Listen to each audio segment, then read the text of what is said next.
dial, turn it loud. Miami's pride, make us proud. CanesWear crew, you hear the crowd. Hurricanes ain't backing down. Every play, every score, raising bets and raising roar. Rocking orange, green galore. All for one and one for four. We got FTSN, taking names, win it again. Broadcast fam, till the end. Tune in, now let's begin. What's going on, Cane fans? As y'all know, this is another daily podcast from CanesWear, presented and under FTSN Sports Network. Please make sure y'all hit that like and subscribe button. I am your host, Brad Tejeda. And as y'all know, recently we had a big-time commitment and flip from a big-time wide receiver in the local area in West Broward by the name of Joshua Moore. Unless your head's been under a rock, you know who this guy is.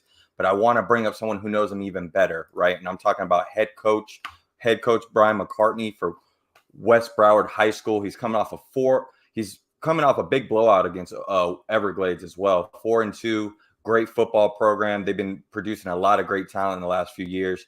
Coach McCartney, thank you so much for joining us. Hey, thanks for having us, man. We've been on a win streak, starting straight, with Flanagan, Everglades, Cardinal Gibbons. Beating a private school was pretty nice this year so far. Absolutely, man. There's nothing wrong with having a nice blowout win. As you know, with us Cane fans, we got a little bit accustomed to that the first couple of weeks of the football season. And these last 2 weeks, we've been going through trials and tribulations. But with college football and just football in general, as you know, man, each and every week, you may not get that A+ game. But if you're able to get that victory, that's all that matters, right? And continue that streak. And Miami has been able to do that with Cam Ward and others. But I want to talk about a young man at your program, and we'll talk about many guys from your program. But, of course, the main guy is Joshua Moore, right? 6'4", 200-plus pound wide receiver, recently committed to the University of Florida back in June, I believe. And just recently, within the last 24 hours, he made that flip commitment from Florida to Miami. And before we get started, we talked a little bit off air. You guys were recently in the swamp for a big-time home matchup against the UCF Knights. It was a great packed crowd out in the swamp. They ended up getting a victory. Well, first and foremost, what was your overall thoughts of seeing that Florida team and the atmosphere compared to obviously week 1 against the Miami Hurricanes? Well, it's a lot different when you're winning. You know what I mean? Florida was winning against UCF, against Miami. Miami went in there and put a thrashing on them with Cam Ward's breakout game of Miami coming out of the Miami Hurricanes.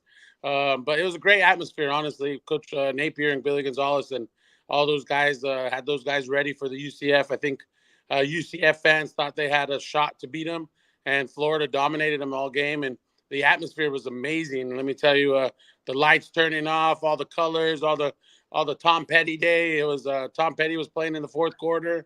You can't really beat a college atmosphere like Gainesville, honestly.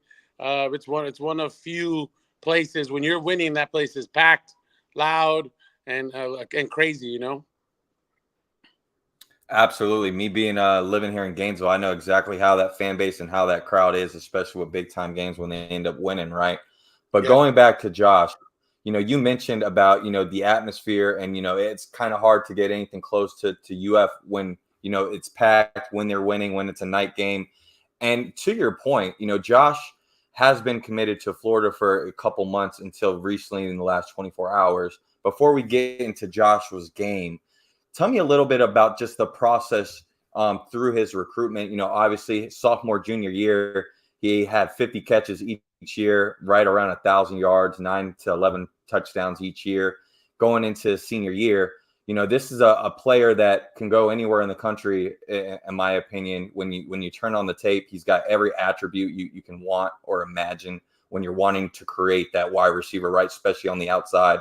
Some of the wide receivers we've been getting recently, in my opinion, are a little undersized. Not really a bad thing, but I think the more you get into the new day and age of college football, and you're seeing some of the wide receivers Cam Ward's throwing to, you need those size and those big guys on the outside, where I think Josh can really be a difference maker there. But going back to his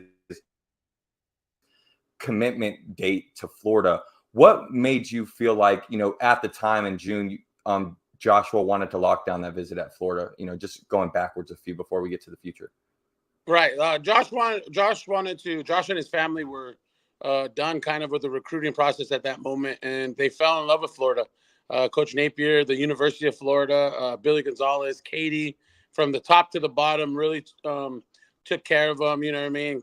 There's just so many people that are connected in that program that really made Josh feel like family.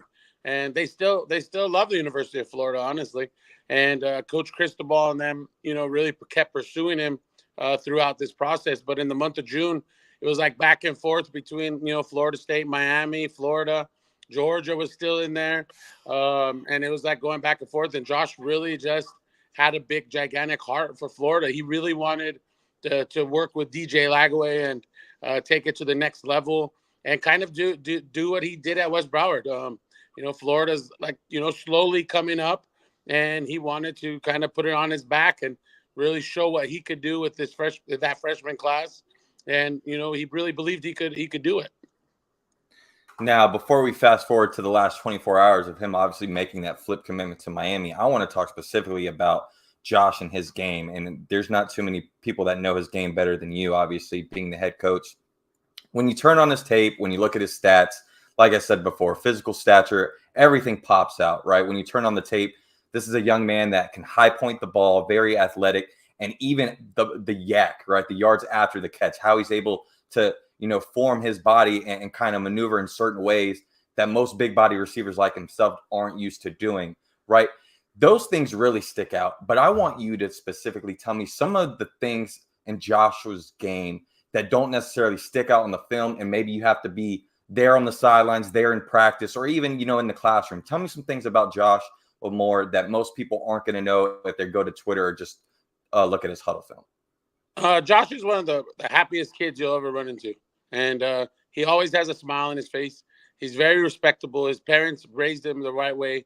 Very humbled. He really loves playing football. He really loves his family and just loves being around his family and playing football. He's not really a guy like, that's going to be getting in trouble or doing stupid stuff. Every time around school, he was always smiling around. All the teacher interaction was always great interaction with him because he was always such a respectable kid. On the football field at practice, he loves practice. He's not going to be really like a loud guy that gets everybody all riled up, but he's going to outwork everybody out in the practice field. He goes against scout team.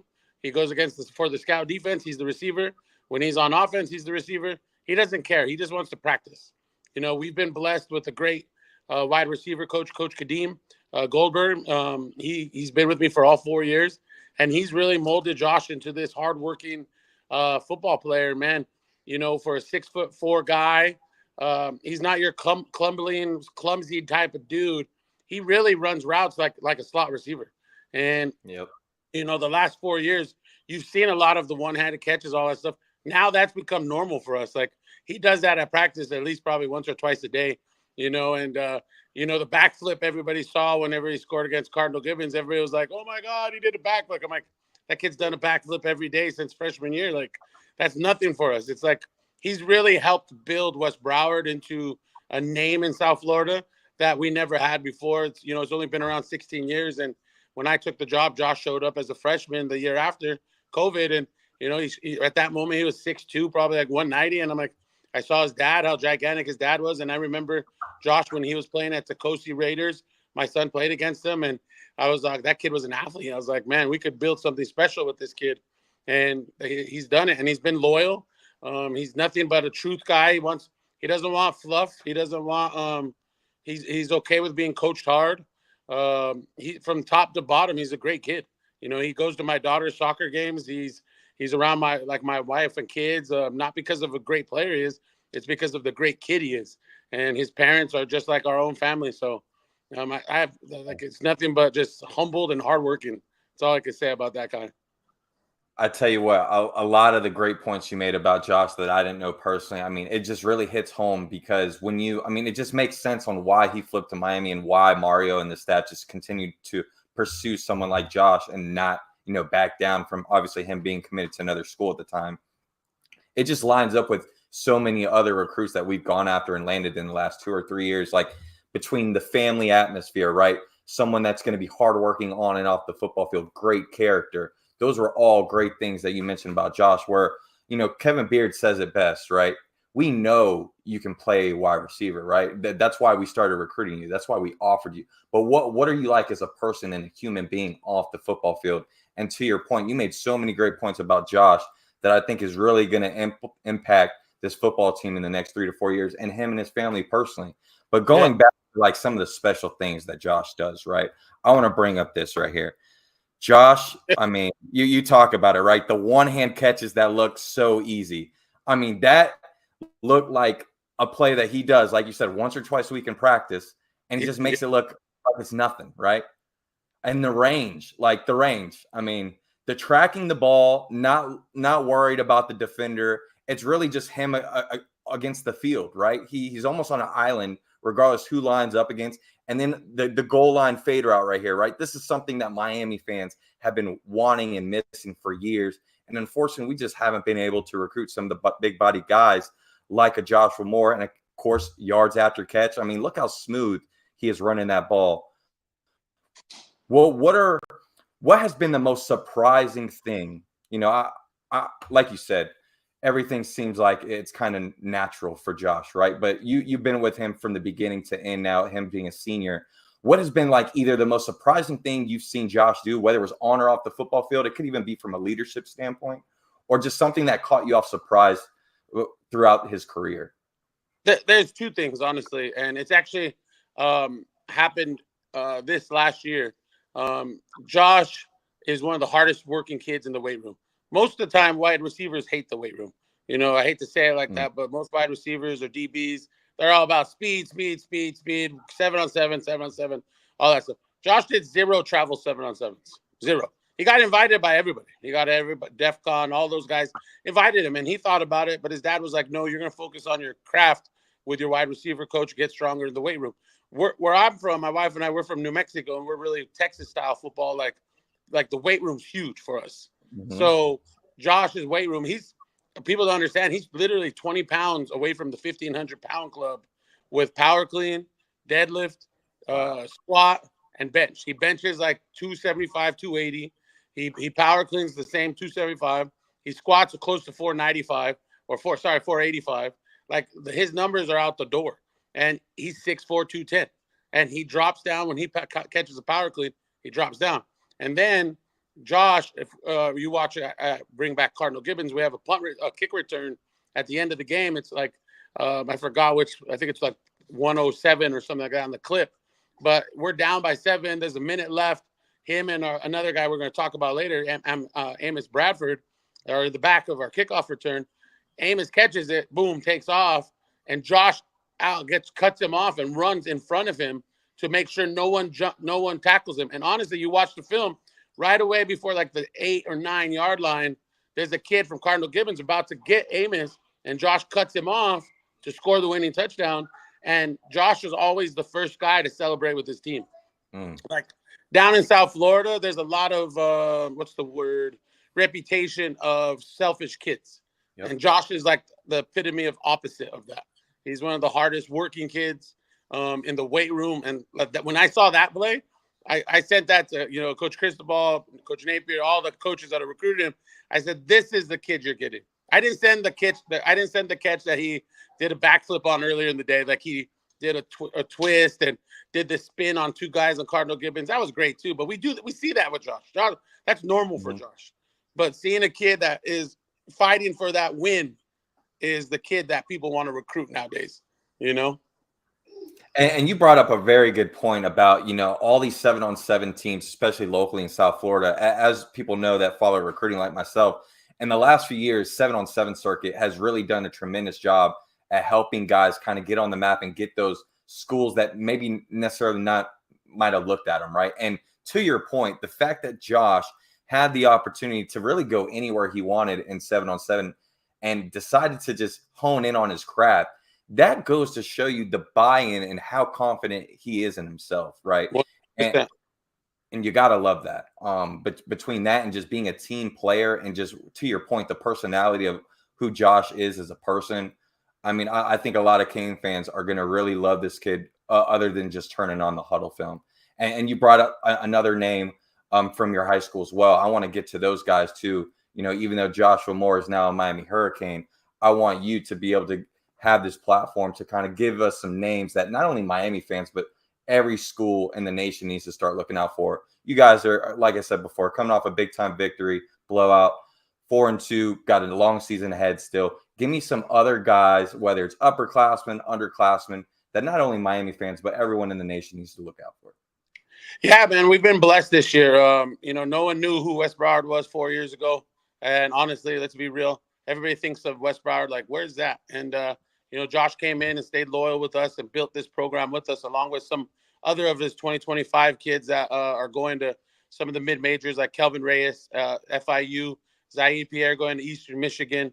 We have a bunch of 2025s led by our quarterback with Tyler Shattuck. He's been producing the ball to Josh and our other receivers. Our up-and-coming 26s, I would tell you, we have another 25 that people should look out for is offensive lineman Justin Hanna, who is a 25. He has looks out from Charlotte, a couple of the mid-majors and FCS schools. And we have a stud running back that is looking for a home, honestly, Elijah DeWaskin, who's our kind of thunder and lightning with Amos Bradford. Amos is our lightning, and Elijah DeWaskin's our thunder. And Villanova likes him and a couple other FCSs. So we're looking for him. And then, in our 26 class, we have Shamara Conde, who's a stud corner, along with Amir Sears, who's a brand new freshman that Miami offered right away. Amir Sears is a stud on both sides of the ball. We got Cedric Mitchell, who came over from a private school in Fort Lauderdale, came over to us, who's a great athlete on both sides of the ball. And let's not forget our big offensive lineman that we have our right tackle, Alejandro Schmidt, who has, I want to say, about 13 offers already. Florida, FSU's after him. I'm trying to get Coach Cristobal and Mary Ball to look at him. He's 6'6", about 290, right tackle. And then we got Brian Granger and Nick Ion, who are both of our guards, who are strong as ever, man. Let me tell you, they're big, they're strong, they're fast, they pull. Along with Coach Mario Perez and Coach Kadeem and Coach Duranzi on our offensive side of the ball. Man, our offense is, averaging, I think we're close to like 2,600 yards in 6 games, or 2,800 yards in 6 games, which is really good for us. And then Coach Kendall on our defensive side of the ball. We got great defensive staff. And with Uriah McCartney's leading it. That's my son. That's a linebacker, 26. He's leading that with Quincy Walker and our other linebacker, Dylan Policio.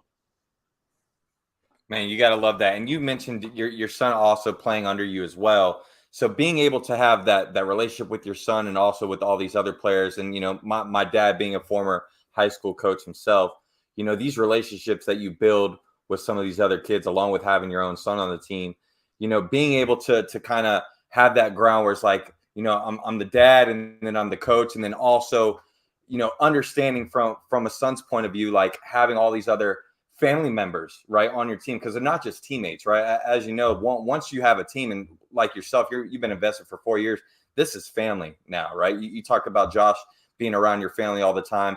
Talk about having a guy like Joshua Moore and watching him go through the recruiting process.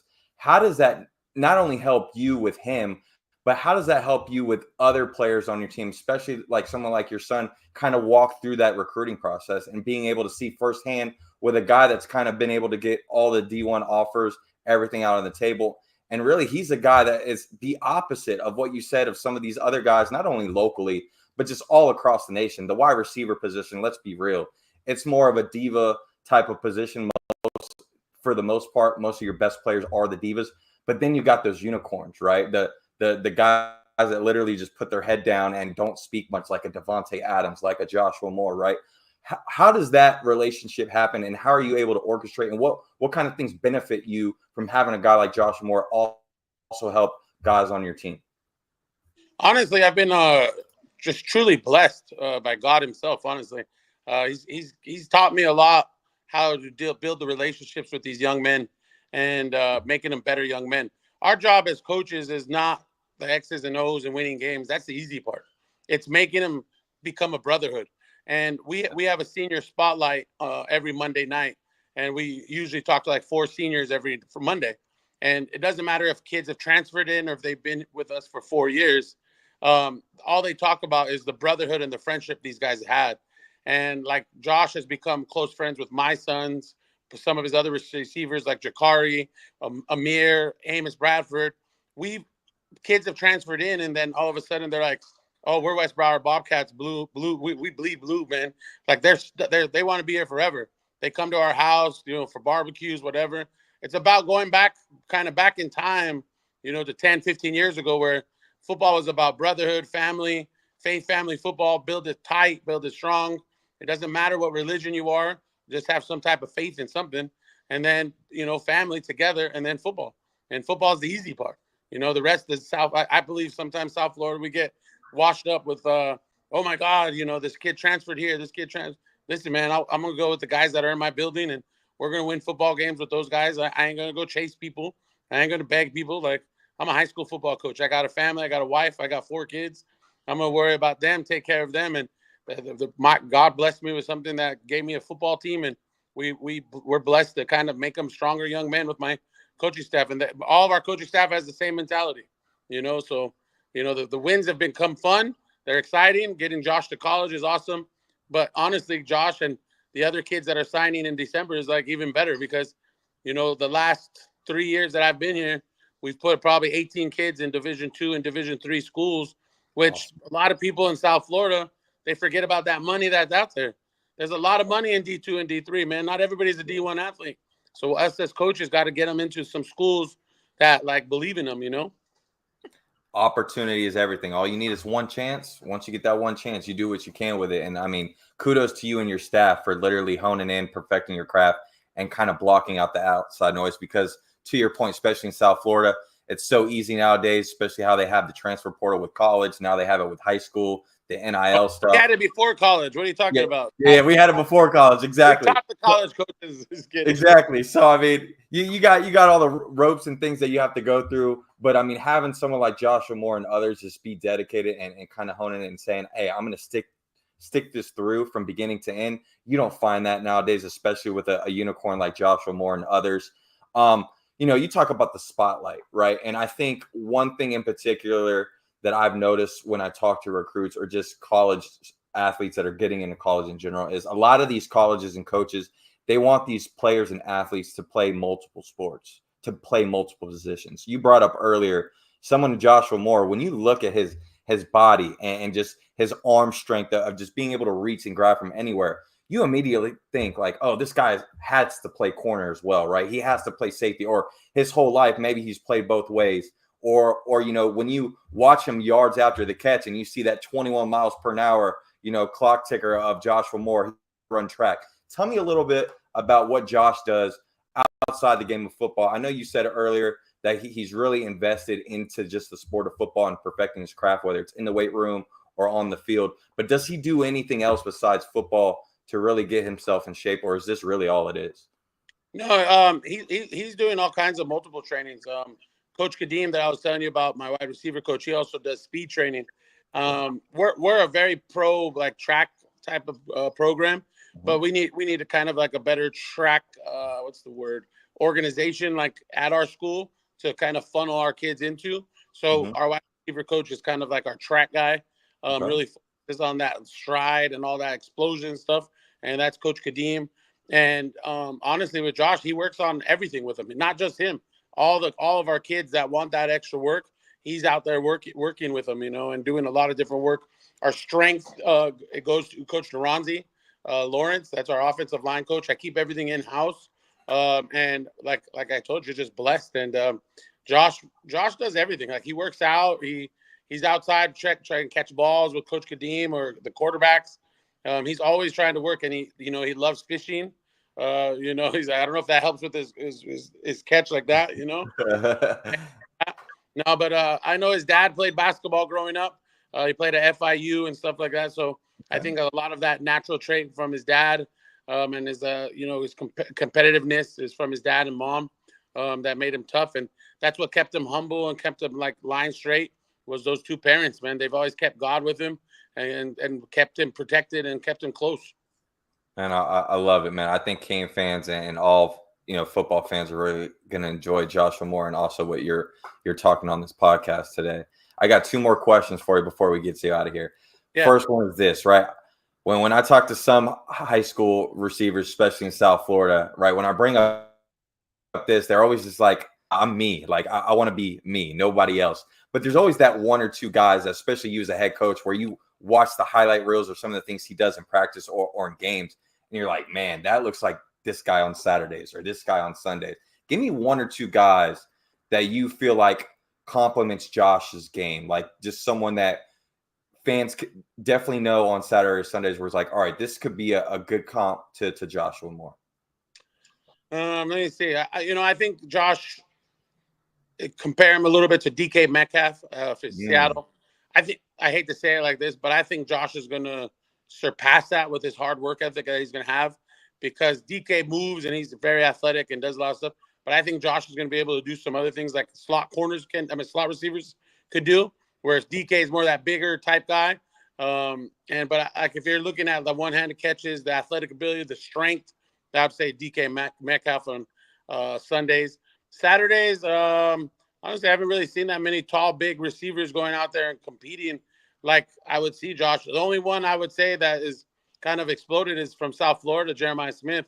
He's a big receiver, athletic, and I can see Josh turning straight into that, or even better. I know it's hard to say that because Jeremiah is pretty dang good.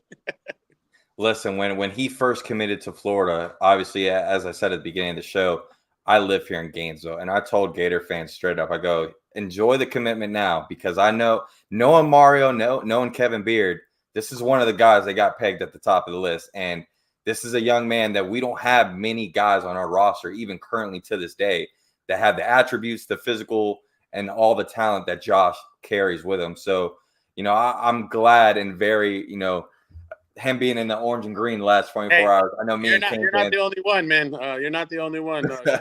For sure, man.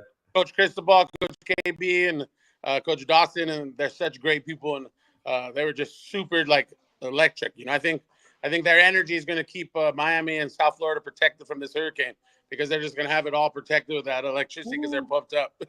Hey, dude, man, I'm pretty good with lines, but that was one of the best ones I've heard in a while. I like that, man. We're gonna have to use that in the snippet after this.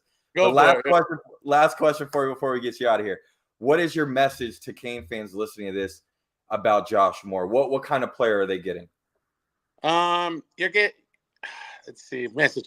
Cane fans, be ready, be excited, because you're about to experience something that we've experienced for 4 years that is going to be electrifying. You're gonna buy jerseys, you're gonna want his gloves, you're gonna want everything, because within 3 years that kid's gonna be playing on Sundays and he's gonna be a first-round pick. He has the same work ethic as Xavier, but he has the size and athletic ability that every NFL team wants, and it's gonna be awesome to watch. Man, I got chills saying that right there. I love it, man. There you have it, man. We broke down Joshua Moore with Coach McCartney of West Broward High. He named a bunch of other great guys that I need Cane fans and football fans in general to tap into. Let's try to get these guys some more exposure, right? And thank you so much for taking some time out of your busy day. Like you said, man, we got a hurricane approaching. You guys are 4-2. You're gearing up for a big-time matchup against Miami Beach, who's 3-3 on Friday night. And then you got a few more games ahead of you, man. What is your final message to Cane fans and others about West Broward High before I get you out of here? Yeah, Canes fans, man, come out to West Broward High if you want hardworking kids that outwork everybody else in South Florida, that are quiet with the blinders on. They care about what's going on with their program, no one else's program, and looking forward to ending our season winning out and being able to make a run in that playoffs and win the regionals in the South, and going in that Final Four, man. That's what we're excited about. Our football team's about. We worked our tails off to get to point A. Now we got to keep finishing out to get to point B and then ride it on to point C, I love it, Coach. I mean, there you have it, Cane fans. This is the CanesWear Daily Podcast. I'm your host, Brad Tejeda. We had a phenomenal guest, Coach Brian McCartney of West Broward High. Make sure you guys hit that like and subscribe button. And, Coach, thank you so much again for joining us. We got the fam in the back as well. Love it. You and your family and your staff, man, continue to do great things for these young men, man. Me, along with others, man, we appreciate all you guys do and all the hard work. I think a lot of it goes unnoticed, especially in South Florida. All the extra hours you guys put in, awesome stuff, and kudos to you and that staff. Hey, thanks for having us, man. We appreciate you guys, man. Thanks. Of course, no problem. Go Canes. Be safe.